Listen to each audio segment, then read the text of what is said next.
Čaute, vítajte pri ďalšom videu z opravy a renovácie Trabanta 601. V minulom videu sme si odstránili pravý bakelit a teraz sa presunieme na druhú stranu a pokúsime sa odstrániť aj starý silikón. Najlepším odstraňovačom starého silikónu nie je žiadna chémia, ale takéto klasické gumové kolečko, s ktorým to celkom pekne všetko zišlo a poškodenia materiálu boli minimálne. Takto nakoniec vyzerá výsledok, nebolo to až také hrozné, tu sa proste troška tá farba poškodila, ale dalo sa to absolútne, ale tu napríklad to bolo úplne bez problémov. To síce bude všetko pod bakelitom, takže to sa premaluje iba nejakou základnou farbou, aby to nechytlo koróziu a bude to opravené a na to nalepíme nový kus. Teraz sa presunieme na druhú stranu, tuto je ešte tento pôvodný. Skrutky síce už sú odstranené, takže teraz sa to už len ide nejak opatrne odlepiť, aby neprasklo a nič sa mu nestalo a pokračujeme odstraňovaním silikónu aj na tejto strane. Použije starý známy kamarát orezávak a ideme na to.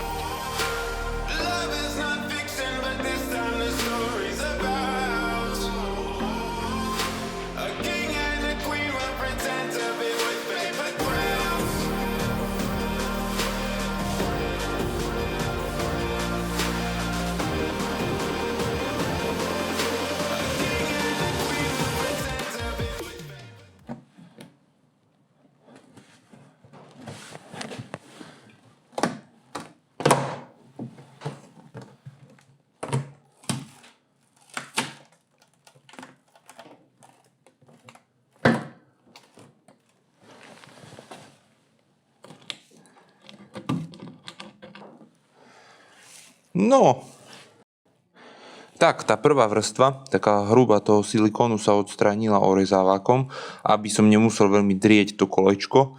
A teraz na túto najspodnejšiu vrstvu sa využije to gumené kolečko a uvidím, či to pôjde tak dobre ako na tej druhej strane.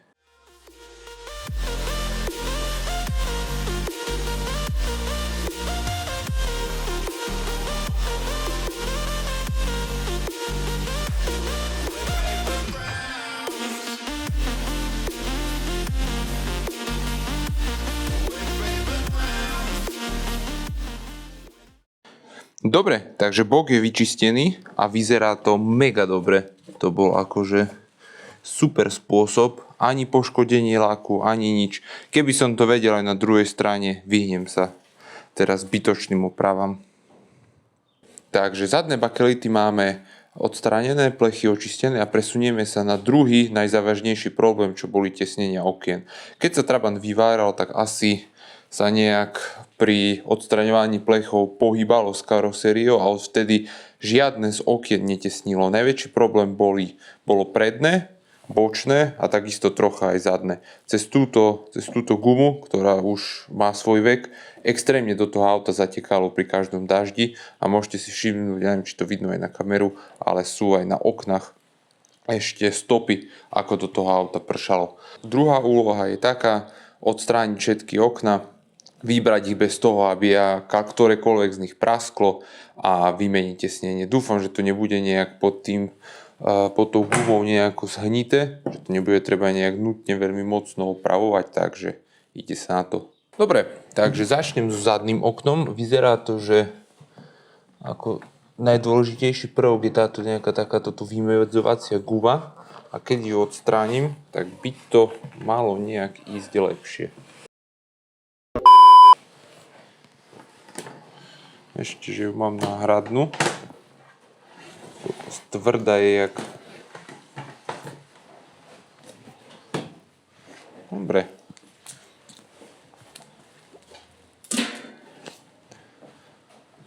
No a už je len otázka, či to bude treba aj rezať, alebo to vypadne nejak samo.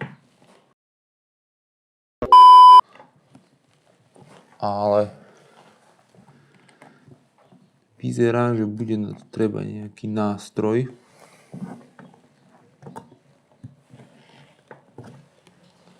To to stvrdnuté všetko.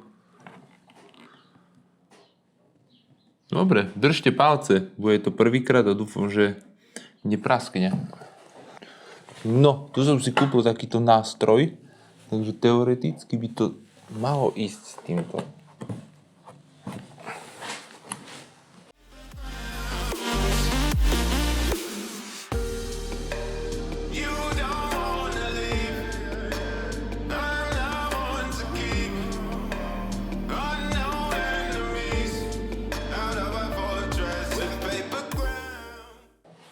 Práve neviem, čo som odrezal. Ale možno dá čo.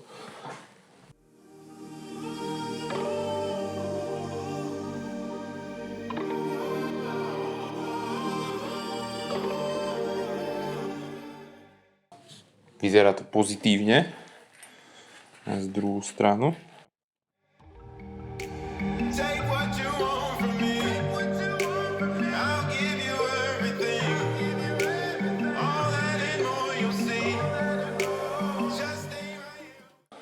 Som myslel, že to pôjde ľahšie, ale nejde. Ajajaj, tu púka niečo, to není dobré.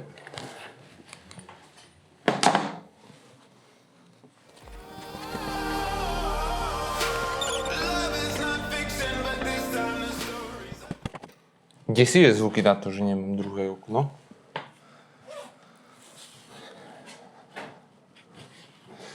Jak to, že to nejde?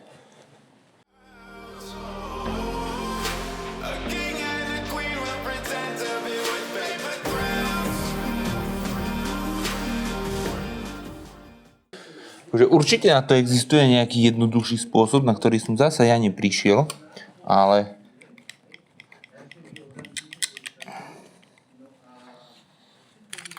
sme v 3/4.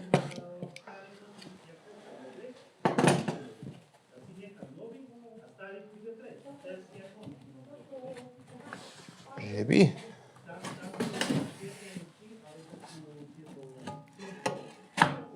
Ha!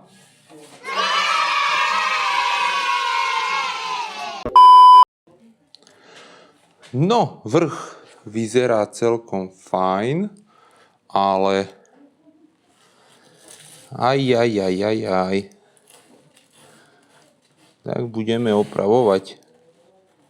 To vyzerá dosť smutne.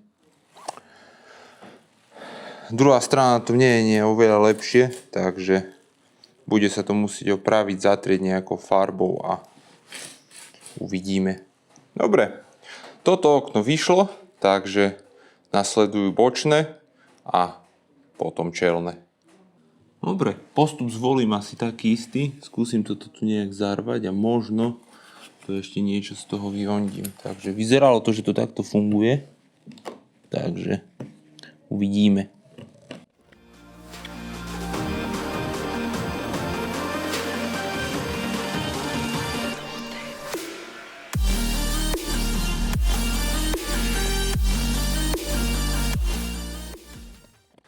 Tam to bola výhoda, že to bolo o dosť väčšie tesnenie, takže sa to dalo celkom ľahko, ale tu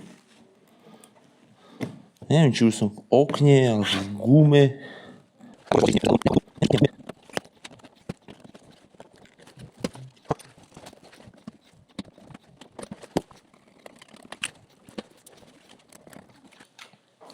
Odtiaľ to by som ho aj dostal, ale z vrchu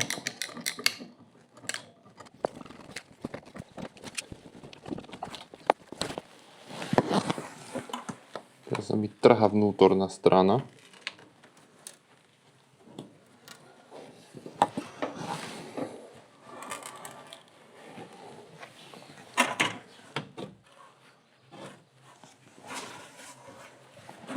No.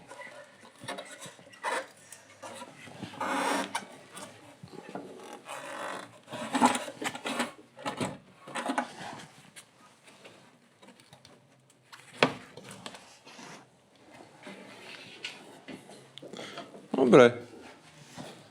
Je preč.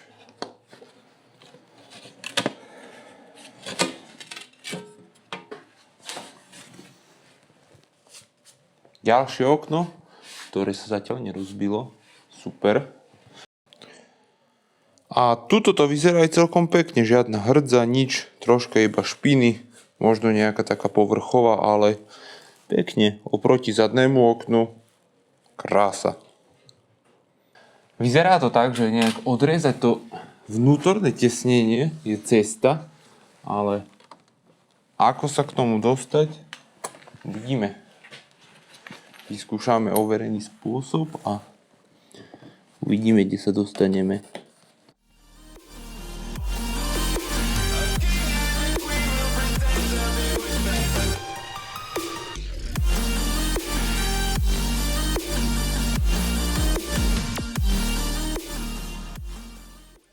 Ja som ale naozaj zvedavý, ako to budem naspäť dávať. To len bude komédia.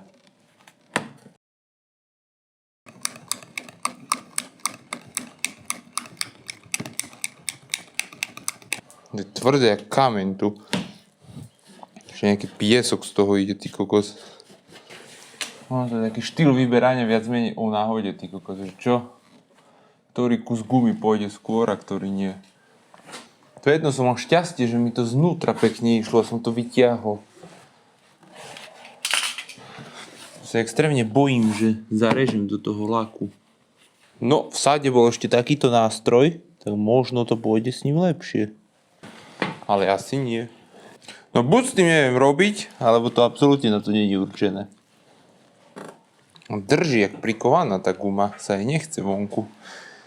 Ale tiesniť vodu to nie, ale držať tak to hej.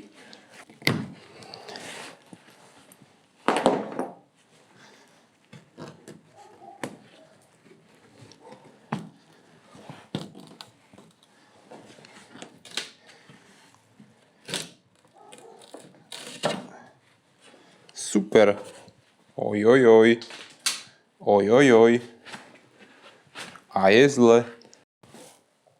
No, a je zle. Ty kokos. No, chronta dobrá. Tak nič, v Rusi sa to vyspraví. Vyzerá, že len spodok. Vrch je v solidnom stave. To len troška sa utrie, ale tu muselo riadne. Čo, len na pravú stranu vpršalo? Dobre, ostáva iba už len čelné sklo, takže pôjdu dole stierače a ideme na to. Dúfam, že to pôjde tak ľahko ako to zadné.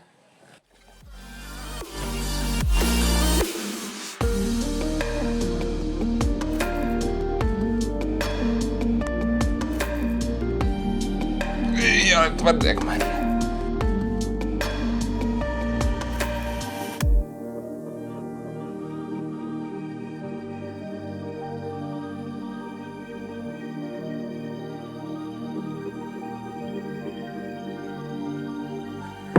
No.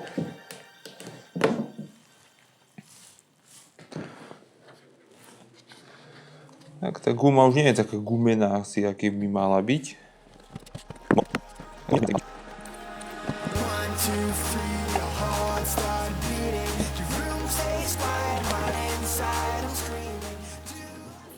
Ako ja to, že prerežem? Aha. Už máme len polovicu.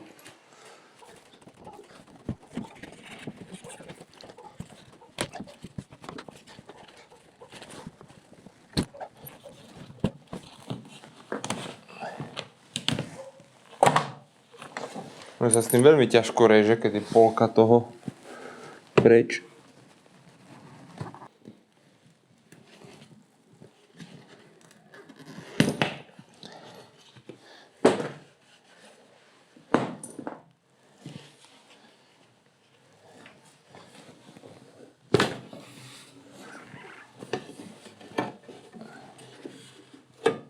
OK.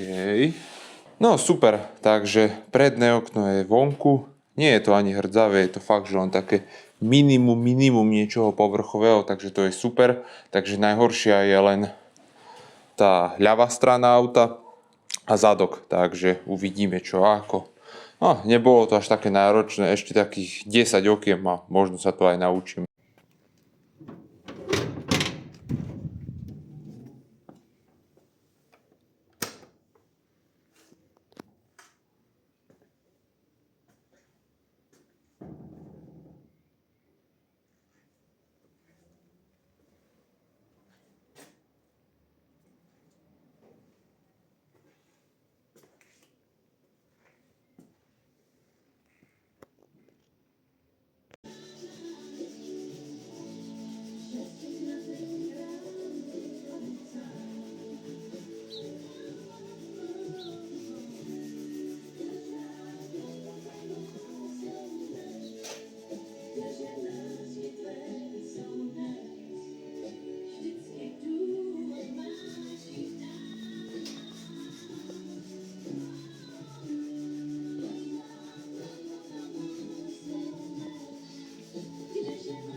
Hrdzavé miesta, ktoré boli na ráme, na rohoch okien sú už zafarbené, nastriekané a môžu sa všetky okna nasadzovať, čo bude si myslím, že riadny pain.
Okná sú založené, bol to boj, bola to asi najťažšia vec, čo som zatiaľ na tomto Trabante robil, čo sa týka nejakej fakt, že koordinácie a všetkého, aby to proste všetko dopasovalo.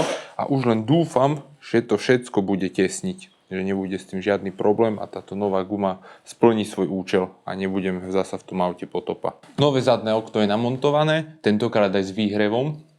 A existuje jeden taký starý vtip, že viete, prečo montovali na Trabanta zadné okna s výhrevom? Aby keď ho v zime tlačíte, tak vám neomrzali ruky. Jožo, ten bol dobrý! Takisto sa premázal a aj opravoval zámok a teraz to ide ako na Bentley. Bentley? Ako ten, kto pozná, ako chodia dvere na Trabante, tak vie, že toto je luxus. Plochy sú už odmasnené, takisto teraz sa odmasňujú bakelity, aby silikon dobre prilnul. Najdôležitejšie je, to bude prekryť cez tieto dierky, aby znovu do toho nezatekalo. A takisto aj rohy a spodok, takže držte palce. Dobre, tak tentokrát neexistuje, že by to tieklo. Nadrbem tam toľko silikónu, ako sa dáva do kúpeľne, ale už pozavarujú to auto, aby to proste ešte raz pretekalo. Používa sa Word K plus D, bolo to odporúčané na rôznych fórach, takže uvidíme. Držte palce, nech to všetko tesní. De los creadores de Pica Hielo y de MacGyver llega ante todos ustedes Siliconator, el mecánico que todo lo soluciona con silicón. Silicón por aquí, silicón por allá. Ten cuidado, dueño de automóvil, porque el bajo presupuesto puede hacer que Siliconator aparezca para tapar todas esas fugas que quedaron. Vedeli ľudia, že je pradošine, čo si taký čudný autor, ktorý niečo urobil s Jánošikom a ten Jánošik je nejaký taký iný ako obyčajný Jánošik. Lepenie bakelitov je ukončené. Minule som použil jednu tú tubu silikónu na celé auto a teraz padla jedna tuba na jeden panel. Takže to bude musieť držať, lebo keď do toho auta už bude zatekať, ja už fakt neviem čo. Ale keďže keď som to lepil, vyšiel silikón aj z oboch strán tohto bakelitu, že sa to proste utieralo. Takže dúfam, že to bude všetko vodotesné. A to je asi z tohto videa všetko. Som rád, že ste toto pozerali. Teraz budem rád za každý like, odber a poprípade komentár. Keď si chcete to auto vyskúšať, zľavové kódy na zážitkové jazdy sú v popise videa, takže vidíme sa v Bratislave na jazde. Čaute.